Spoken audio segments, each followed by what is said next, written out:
Welcome back to Quinte Connection. Thanks for joining us. Great to have the City of Quinte West on, talking more about their spring event. And now we're going to go down to Prince Edward County. From Ameliasburg, it's the 7th Town Historical Society. Joining us, their president, Erin McFall-Davis, as the 7th Town Historical Society within that has the Marilyn Adams Genealogical Research Center, which we were looking about in February for their flashback event. So, Erin, pleasure to meet you. Thanks so much for taking the time. Oh, thank you. When did the 7th Town Historical Society get started? So it started in the late 1950s, and it started as the Historical Society specifically for Ameliasburg Township, which prior to being called Ameliasburg Township was called 7th Town, so that's where our name is from.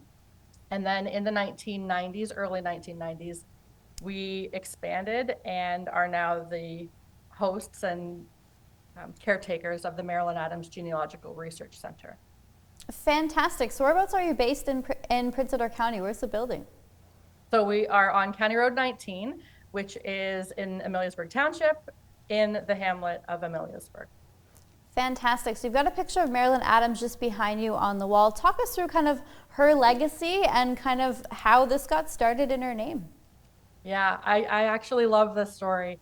So I personally did not know Marilyn, but I did know of her when I was growing up, actually. Her story is incredible. So she was a teacher. She grew up here in Ameliasburg in Prince Edward County. She was the only child of only children. She was deeply interested in genealogy and history. She went and taught for 35 years and was excited when she retired to be able to, dive into her love of history and be able to be more active in the 7th Town Historical Society, which she was already part of. And almost immediately around finding out that she was, or anticipating her retirement, she found out that she had late stage breast cancer.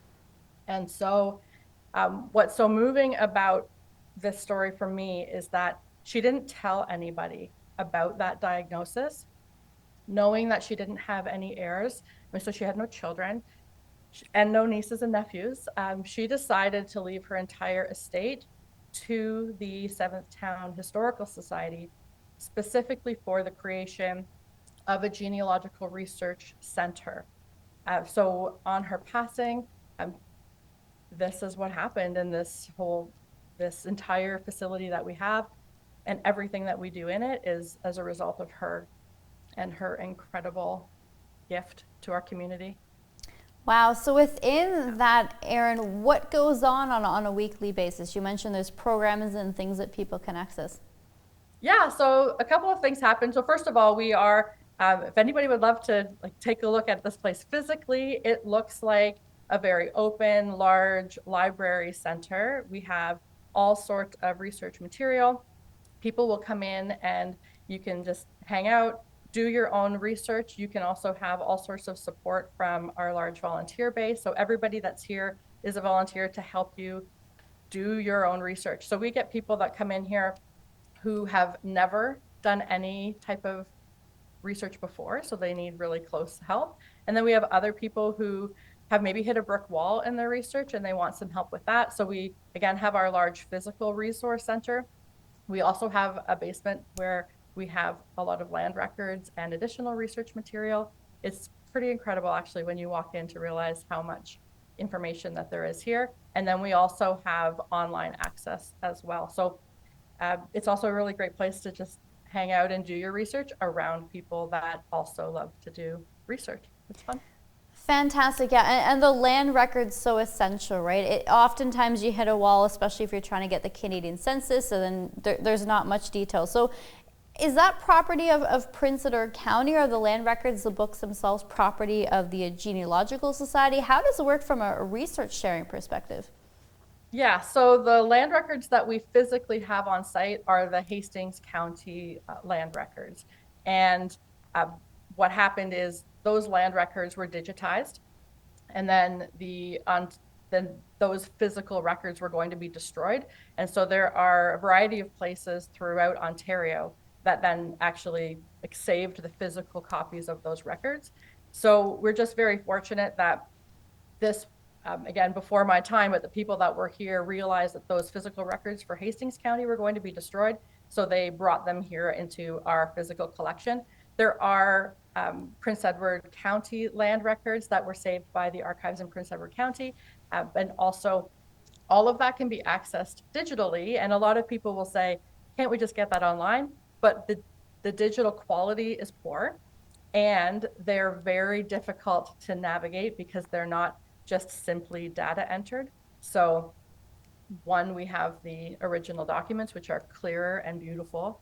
And then also they're very easy to access because they're in their existing book form. Fantastic. Well, many folks in the broader Bay Equity region do have connections to United Empire Loyalists in some way, shape, or form. Is there a UEL section of things down there? Yeah, we have a section of UEL material. It's much broader than that, though. So yes, if you're looking for your UEL roots, then we definitely have material for that, but it expands so much more than that.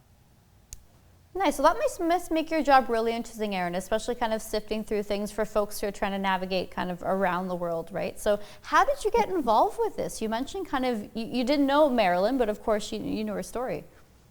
How did I personally get involved here? Yeah.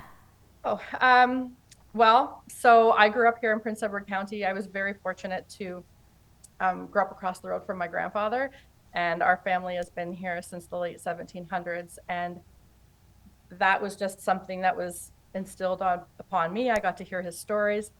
I just grew up being super interested in the history of time and place. So I've been into genealogy since I was little.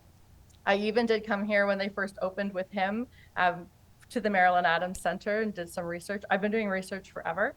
And then I returned to doing more deep dive genealogy, actually when I myself had breast cancer and needed to do something that just felt good for me, something that I could kind of, lose myself in, I guess you could say. It just, my brain would just not worry and just get deep into census records, which I have a lot of fun doing. And the people that are around here have fun doing too. So then once COVID lifted, I wanted to be able to volunteer. So everyone, I'm here, but I'm a volunteer. Every single person here is a volunteer, and we all have our own kind of niche area of history that we're interested in. We're all interested in genealogy. And then it was just important to me to continue to do something that I love, that I find fun to do, and to then also dedicate my time on a volunteer capacity. That was important for me also. So this was like the best place to come to. Fantastic. Well, for folks who have now gotten the bug in their ear about going down your way and finding things online, where can they go and where should they start first, Erin? So we do have a website. It is seventhtownresearch.com. And so if you go onto that website, there's a couple of things that you can do. You can, of course, reach out to us directly. We do research on behalf of people also. So if you're not in the area and you wanted to look into what we do, you can connect with us there. We also have not our full database online, but we have something called a list of names. So you can go onto that website and check out to see if we do have things that connect to your family names. And then we can go from there. You can plan a visit. We're open Tuesdays and Thursdays from 10 to 4. But it's always great if you do let us know that you're coming ahead of time, because sometimes we'll have to dig out some of the records that you might need. So we ask people to do that too. We're also on Facebook and we're also on Instagram. And then of course we're at what is our address? 528 County Road 19 in Ameliasburg. Well, Erin McFarland-Davis, pleasure to meet you. Congratulations on everything, and thanks so much for helping us connect all our stories here in the local region. Really appreciate it. Thanks so much for interviewing us.